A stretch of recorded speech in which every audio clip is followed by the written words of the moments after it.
Bueno, ¿cómo anda, Doc? Bienvenido primero. Bienvenido, la verdad que muy bien, fantástico. Estoy laburando mucho, que eso me tiene muy entusiasmado, haciendo 5 películas al mismo tiempo.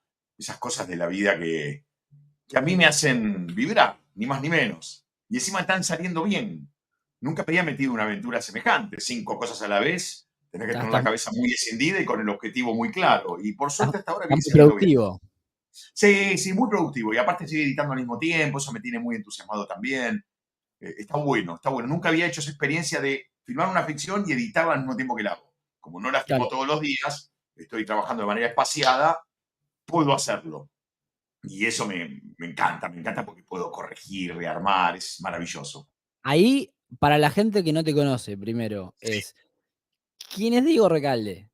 Que yo ya te hice esa Eh, pregunta el día del lunes, pero no importa. La hacemos de no, nuevo. también te lo puedo responder de una manera sencilla. Mirá, un tipo que necesita expresarse. Me voy a mirar de afuera, no voy a hablar en tercera persona, ¿no? Porque me estoy mirando de afuera. Un tipo que necesita expresarse y en realidad se da cuenta de que el formato es una excusa porque lo importante es tener algo para decir. Por lo tanto, podés recurrir a cualquier formato. Puede ser poesía, una canción, puede ser un cuento, una novela, una película. Lo importante es tener algo para decir. Después ves la forma. Si no, un tweet incluso también. ¿Por qué no? A mí me parece un género literario superior hoy por hoy X. Así que también un tweet Y es vale la pena. microblogging. Microblogging, es digamos, Twitter. Es el libro colectivo que estamos escribiendo entre todos, que nos trajo una gran ventaja y por eso yo estoy tan entusiasmado. Gracias a Twitter, vamos a hablar como se llamaba a la vieja usanza, ¿no? Gracias a Twitter, hoy la mentira tiene tweets cortos. Totalmente, totalmente. Yo te quería hacer, antes de meternos en eso, quería preguntar más de entender el background de Diego Recalde. O sea, Diego Recalde nació, se crió, ¿dónde?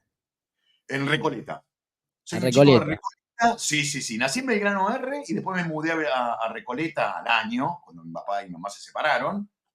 Y terminé viviendo en Recoleta, hice toda mi infancia y adolescencia en Recoleta. Es un barrio que adoro, cada vez que paso ahí me lleno de añoranza, porque hoy no vivo en Recoleta, pero vivo en Belgrano R, es decir, Pará, volví a ese útero en el cual nací. Belgrano R es, digamos, gran barrio. Es un ¿Eras gran un bar. cheto? ¿Eras un cheto de Belgrano R o no? No porque cuando nací, digamos, y viví en Belgrano R fue un año nada más. Después sí me mudé a Claro. Recoleta. Y te podría decir que yo nunca tuve el prejuicio que habitualmente uno advierte en el rolinga promedio o en el ricotero respecto al cheto. Es más, alguna vez me vi en un recital de Los Redondos, me acuerdo en obras, que yo no Claro. lo pude cantar, rodeado de un montón de gente que cantaba Quiero matar a un concheto. Y yo estaba Claro. vestido como un concheto, tenía puesta mi chomba Lacoste, estaba todo peladito, usaba mis náuticos. Sí, digamos que era una clase con la que me sentía cómodo. Claro. Obviamente siempre saco la foto, ¿no? No me quedo con, con la soncera que a veces puede llegar a tener una clase social, porque la soncera la encontrás en todas las clases sociales, incluso en uno mismo. ¿Tus Pero sí amigos? me sentía muy cómodo en ese club y me ¿Y sigo tus sintiendo. amigos? O sea, Y mis digo, amigos eran del barrio, eran de Recoleta o sea, y eran chetos. Yo quiero entender el tipo. ¿Eras un pibe de barrio, no de barrio? ¿Tus amigos no, eran no, no, no, chetos? nunca No. fui un pibe de barrio, nunca fui un pibe de barrio y de hecho todas las canciones que compuse con mi grupo de música no tienen que ver con el cordón en la vereda, ni con tomar una cerveza con Ah, los rolingas y con esos hermanos de la vida. Está ¿qué hacía lejos de eso. Diego una tarde, o sea, te digo, diciembre, año el que vos quieras, a los 12, 13 años, ¿qué hacía Diego Recalde a la tarde? A los 15 años, Bueno, ponele. justo a esa edad te cago porque mis viejos, mi vieja en realidad y mi segundo papá, decidieron irse a vivir a Venezuela y yo fui con Mm, ellos. Donde viví, ahí sí, en la clase alta más alta de una sociedad. ¿Por qué? Porque el esposo de mi vieja era ingeniero electrónico y dirigía complejos de gran envergadura. Entonces nos claro. dieron una casa de la putísima madre. Me acuerdo que vivía en una suerte de mansión donde teníamos un tipo en la puerta que era nuestra seguridad y cuando salíamos a comer afuera, que era todos los días, nos acompañaba un auto donde venían personal de seguridad armados con ametralladoras, Ah, porque mierda. obviamente podía correr el riesgo de que los secuestraran, esas paranoias que había en ese momento en Venezuela. aunque se vivía claro. muy bien y había mucha plata, digamos, ¿no? En el aire, había muchos Era, dólares. en un Me acuerdo momento que era el país más rico, en un momento era el país más rico de Sudamérica, bueno, por el boom de yo petróleo, fui a ¿no? esa época, Jaime Lucinchi, Rafael Calderi, me acuerdo que los fines de semana se dejaba de laburar los viernes al mediodía. Y yo me acuerdo Claro, que volvía del colegio, el viernes al mediodía, porque era un colegio que era a la mañana solamente, salvo 2 veces por semana que tenía deportes. Y me acuerdo que nos íbamos a una isla en el medio del Caribe. Tomábamos un hidroavión que nos llevaba y nos dejaba ahí acampábamos, comíamos langosta, yo buceaba, una vida hermosa. Hermosa desde lo, llamémosle, distractivo, ¿no? Extrañaba claro. mucho porque yo tengo todos mis amigos acá, pero fue una lindísima experiencia. Pero Y si te hablo de la adolescencia en Recoleta, básicamente la recuerdo hasta con mucha felicidad, porque si bien ella sentía que a mí me gustaba narrar historias y hasta buscaba enamorarme con facilidad y que me rechazaran para poder escribir con eso después un poema, era un club donde me sentía cómodo. Nunca tuve claro, prejuicio respecto a la clase social acomodada, porque también con el tiempo entendí que esos ricos que son denigrados son los que generan riqueza y son los que hacen posible que el Estado exista. Entonces, totalmente, salir con tapones de punta contra, llamémosle, el tipo que quiere pertenecer o el que pertenece, en un punto es, qué sé yo, morderle la mano al tipo que te está dando la posibilidad de que te desarrolles, ni más ni menos. totalmente. Por eso yo me enojo mucho cuando vienen a criticar desde una película que podés hacerlo, porque una ficción puede hacer cualquier cosa, pero cuando eso se transforma en una idea permanente al tipo de clase alta, a quien demonizan y lo ven como el monstruo, lo digo, flaco, esta película la hiciste gracias a ese tipo que demonizás. Totalmente. Sí, sí, o sea, es gente que no conecta el hecho de que necesita capital y de hecho la sociedad prospera cuando el capital, digamos, se acumula y se invierte bien y eso lo hace la gente que llaman acomodados. Sí, bueno, es gente que no conecta, es ignorancia económica, Conecta, básicamente. no entienden que el Co- Estado es parasitario, deficitario, bobo y hasta corrupto, y que sin privado, este es mi eslogan personal, sin privado no hay Estado. El privado hace posible que el Estado exista y no son corporaciones. El 99% de las empresas en Argentina son pymes, y esto bien lo sabés vos. Entonces, salía a demonizar al tipo que genera empleo, cuando en Argentina encima el que genera empleo es la pyme, y te hablo del empleo registrado, porque además tenés después pymes que no tienen trabajadores registrados por lo caro que es hoy por hoy registrar a un trabajador. Ese tipo hace posible que tengas Estado. Y el Totalmente. campo, desde luego, ¿no? Y el campo, desde luego. Ahí te hago otra pregunta conectando. O sea, estás en Venezuela un tiempo, volvés, ¿cuánto tiempo duró la hazaña o no sé, la aventura venezolana? Mira, Poco. iba a ser 5 años y terminaron siendo creo que 7, 8 meses. Ok, Porque, bueno, cosas de la vida. Mi vieja extrañaba mucho. Mi vieja era abogada y quería seguir laburando como abogada y allá no podía claro. porque no le servía el título. Y eso empezó a generar que la pareja Rispieces. no fuera del todo feliz, claro. Y ella quería laburar. Mi mamá era una adicta al laburo y necesitaba volver para trabajar. Mirá lo que le pasaba por la cabeza. ¿Saliste a tu vieja en eso? Como Sí, medio sí, neurótica, adicta al laburo. sí, sí, sí. Yo, Ok, mira, con mi mujer cuando hablamos de vacaciones, yo no me voy de vacaciones con ella, ni con mi hija, porque soy un plomo, quiero ya estar en casa laburando. Entonces arreglé que ellos se vayan, de hecho mi mujer está de vacaciones, vuelve hoy, se van ellos y yo me quedo acá laburando. Y cuando yo me voy claro, de vacaciones, me voy de vacaciones a una película. Esas son mis vacaciones. La guita claro, que me sale irme de vacaciones la pongo en una película y hago una película. claro. Que ahí soy Es feliz que, en mi es que, país. es que tenés, a mí me está empezando a pasar porque también es como llevé mi estilo de vida a algo que realmente me gusta. Entonces, claro, cuando te pasa eso, tenés una vida de la cual no necesitas escapar. Básicamente, que querés estar en esa vida. Irte de vacaciones Básicamente, es un bajón a veces. A exactamente. menos que lo conectes con algo, decís, bueno, capaz que me sirve para lo que estoy haciendo, ¿entendés? No sé, capaz que te vas al sur a escribir algo, pero tratás de conectar como el ocio con la pasión. Pero digo, si vos estás haciendo algo que te apasiona, no tenés que escaparte. Y mucha gente no lo entiende eso. Exactamente. Bueno, lo que pasa es que la vocación es eso que no puedes dejar de hacer. No lo Claro. puedes dejar de hacer. Es una adicción de No, las buenas, digamos. es una adicción hermosa, de la buena, porque además te llena de endorfinas. Eso Totalmente. reemplazó todas las otras adicciones que te llevan por el mal camino. Y yo lo viví con Exacto. mi papá, por ejemplo, que justamente, o como no tenía vocación o renunció a tenerla y eligió ser abogado cuando le hubiera gustado ser otra cosa, y terminó generándose espacios de fuga en el vino, en el juego, Claro. que son adicciones que son costosas, porque ahí el físico juega y el dinero también. Totalmente, totalmente. Ahí conectando, digo, volvés de Venezuela, digo, ¿cuáles fueron tus primeros acercamientos con la expresión, con el arte? Tipo, ¿grababa gente con alguna cámara? ¿Hacías, no sé, escribías cosas? ¿Cuál fue lo primero que hiciste a nivel artístico, expresión, digamos? Lo primero que hice fue un cuento que escribí en séptimo grado, que lo organizó un amigo del curso, que se llama Gonzalo de María, que hoy es el director del Cervantes, es un gran director de teatro y un gran escritor.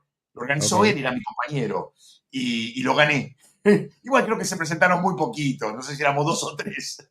ok, Y gané el premio mayor, que era una suerte de felicitación, diploma. Y eso para mí fue muy estimulante, porque me hizo saber que efectivamente había algo ahí que me generaba placer hacer, que iba a empezar a hacer ese poroto que yo debía poner en un frasco para que empezara a germinar. Y fue lo que hice. Coloqué ese poroto y empecé a escribir, empecé a expresarme. claro, Primero arranqué con poesías, me enamoraba de chicas, recitaba un poema. En realidad yo creo que me enamoraba forzadamente para poder tener una excusa, para poder escribir ese poema, ¿no? Viste que uno busca claro, excusas para hacer cosas. Bueno, el amor lo era en aquel entonces. Y así empecé a meterme en este juego al punto tal que yo me imaginaba a los 19 años que iba a ser un recitador de poesía, porque básicamente en ese entonces escribía poesía. Había logrado claro, entrar a la Escuela Municipal de Arte Dramático, donde repetí y me terminé yendo, y me acuerdo que una de las cosas que me caracterizaba era el recitado clásico. Yo iba por ese lado. Quería ser claro. una suerte de Alejandro Urdapilleta, sobre todo, Sí, Alfredo tipo, Alarcón. es como un tipo un trovador moderno, digamos. Un trovador moderno, exactamente. Ok, Después me fui desacartonando, felizmente, claro. y en la medida que me fui desacartonando, logré encontrar mi propia voz y ahí me lancé en el año 93 a escribir mi primera novela, que todavía la tengo y me sigue representando. Me gusta, hoy por hoy me sigue gustando, me parece que está bien lo que hice. ¿Cómo llegaste? Digo, Diego Recalde, versión modelo 93, ¿cómo Sí, era ese Diego Recalde en ese entonces? mira, yo me fui de casa en el año 89. Claro, Eh, yo tenía 18, 19 años tenía, me peleé con mi mamá, me llevaba realmente muy, muy mal, pero porque yo era insoportable. En un momento quería salir a comerme el mundo y estaba como un gato dentro de una bolsa. Eso hizo la relación difícil hasta que mi mamá me dijo, bueno, llegó el turno de la vida real. Ve y conquista el mundo, niño. Y salí y ahí me di cuenta que tenía que trabajar, tenía que hacer un montón de cosas en las que no había pensado, porque no eran variables a las que estaba habituado. Además, yo vivía en Recoleta, en un lindo piso, con calefacción. Y ahí empezó una vida un poquito más dura. Pero me claro. encantó, ¿eh? Me encantó porque me dio mucha vida real. Terminé en pensiones, hice cualquier cosa. Viví en carpas, en plazas. Me fui al sur un tiempo a vivir en una carpa. Querías Y me explorar, digamos, estabas en la etapa exploratoria en todo sentido. Exactamente, y estaba muy, muy loco, tenía una energía por demás que no le podía poner freno, casi no dormía y me la pasaba o escribiendo, leyendo. En un momento eso empezó como a acomodarse porque empecé a encontrar unos trabajos que eran muy piolas y ganaban muy bien. Uno era limpiar toldos con los zancos, porque yo era zanquista, en el medio hice un curso para aprender a andar en zancos. Por otro lado, bailaba en los boliches como zanquista. Y por otro lado, y esto fue lo que más me llenó, trabajaba por una empresa privada que me contrataba para ir a grabar al docente cuando daba clases en la Facultad de Filosofía y Letras. Yo Ujú, desgrababa eso que decía y después vendía el apunte. claro. Eso fue buenísimo porque aprendí un montón. Sí, sí, de Aprendí rebote sin quererlo, de rebote sin sin quererlo. quererlo, aprendí un montón. Primero Pará, empecé a pará, dar una cosa ahí para mí es totalmente. Yo creo que cuando más aprendés es cuando aprendés como por ósmosis, que es lo que vos decís. Que tipo va directo al inconsciente, ni lo pensás. Como que no estás prestando atención que estás aprendiendo. Y entra directo al inconsciente y se te queda, viste, jarcodeado, grabado. Así que, totalmente. y eso pasó. Empecé primero con psicología, a mí las materias humanísticas siempre me resultaron atractivas y de ahí, bueno, pasé sí, directamente a la Facultad de Filosofía y Letras. ¿Alguna materia en particular que te haya quedado como muy grabada? ¿Una materia, un tema particular que era como muy recurrente? Claro, sí, sí, sí. Hegel. Estimados, ¿cómo están? Les comento que ya está abierta la suscripción a Freedom Academy. Freedom Academy es una plataforma que creamos para resolver grandes problemas de hoy y que poca gente habla con la importancia que merecen. La ansiedad, la procrastinación, las adicciones y temas de motivación en general. Si algo o todo eso resuena con tu situación, Freedom Academy muy posiblemente sea la solución que estás buscando. Estamos hablando de que hay una pandemia a nivel de salud mental, sobre todo en jóvenes adultos y adolescentes. Gente que pasa todo el día en las plataformas, en Instagram, en TikTok, en Twitter, en X, YouTube, OnlyFans, o jugando videojuegos de manera compulsiva que no pueden parar, evadiendo situaciones personales y perdiendo todo tipo de capacidad de concentración o foco para progresar en la vida. ¿Sí? No pueden trabajar, no pueden estudiar, o les cuesta, no pueden ir al gimnasio, sienten que no se hallan o que no tienen un propósito. O incluso personas que son funcionales pero que por todas estas distracciones están operando a media máquina, digamos, lejos de aprovechar su potencial. Lo bueno es que tenemos una solución costo eficiente para esto. Armé básicamente Freedom Academy junto con un equipo de desarrollo para ir introduciendo pequeños cambios en la rutina, pero con un impacto muy elevado, de manera estratégica, ingenieril, inteligente. Al tiempo que te vamos a ir explicando los modelos teóricos de todo, ¿sí? Para que entiendas a detalle por qué estás haciendo lo que estás haciendo y cómo cambiarlo, pero entendiendo el todo. Por qué estás como estás y cómo pasar al próximo nivel. Vas a entender lo que los psicólogos neuropsiquiatras te explican de una manera tan clara que no van a quedar dudas de nada. Sí, ahora voy a mostrar un poco de testimonios para que vean que esto realmente es así. ¿Cómo hacemos todo eso exactamente? Bueno, la etapa 1 de la mentoría consiste en un programa de 11 semanas con sesiones teórico-prácticas, una sesión teórica de alrededor de 60 minutos por semana, totalmente remota, ¿ok? La puedes hacer de cualquier lado, ¿sí? O sea, es un video, una sesión por semana durante 11 semanas de más o menos 60 minutos, remoto, lo puedes hacer de cualquier lado, ¿sí? En paralelo vas a tener que ir haciendo algunos desafíos o quests, ¿sí? Te voy a dar tarea mínima, ¿sí? Piensen que está hecho a prueba de cualquiera esto. Y van a ir anotando alguna que otra cosa, implementando algunos pequeños cambios, ¿sí? Mi equipo y yo te vamos a ir haciendo seguimiento para que puedas ir avanzando como corresponde, para que no te salgas del programa, ¿sí? Del camino que seteamos para que vos mejores, despejando cualquier tipo de duda que vaya surgiendo. En resumen, y para que se entienda aún más claro, ofrecemos un protocolo totalmente innovador que sigue la línea cognitivo-conductual, pero que además se sirve de la tokenización y la gamificación para incentivar comportamientos virtuosos. Y esto funciona, en serio. Los resultados hablan por sí solos. Nosotros ya mentoreamos más de 100 personas, no es que esto es nuevo, durante el último año. Y hemos logrado cambios extremadamente significativos, que ahora te los voy a mostrar, muy superiores en general a cualquier otra alternativa disponible.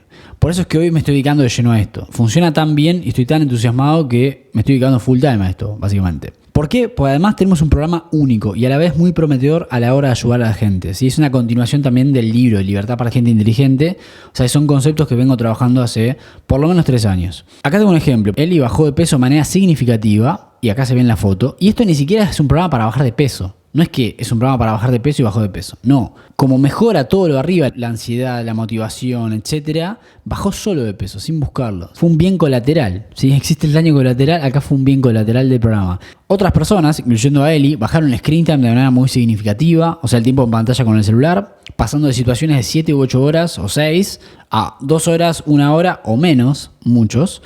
Y todo de manera orgánica, sin que esto sea una experiencia traumática, ¿sí? Sin que te dispare la ansiedad y tengas un síndrome de abstinencia que no puedas aguantar. Otras personas incluso dejaron de fumar o bajaron significativamente la cantidad de cigarrillos que fumaban, de tabaco y otras cosas, pero la mayoría hace todo esto de manera simultánea. Se empiezan a comer mejor, bajan de peso, fuman menos, usan menos el celular, se pueden motivar y, de nuevo, lejos de hacerlos sentir peor, los deja más motivados, más enérgicos que nunca, con niveles de claridad mental y foco que no experimentaban de hacía mucho tiempo o nunca. Entonces, si querés cambiar tu situación a partir de hoy, sumate a la comunidad de Freedom Academy ahora. Dale click al link de la descripción y nos vemos ahí.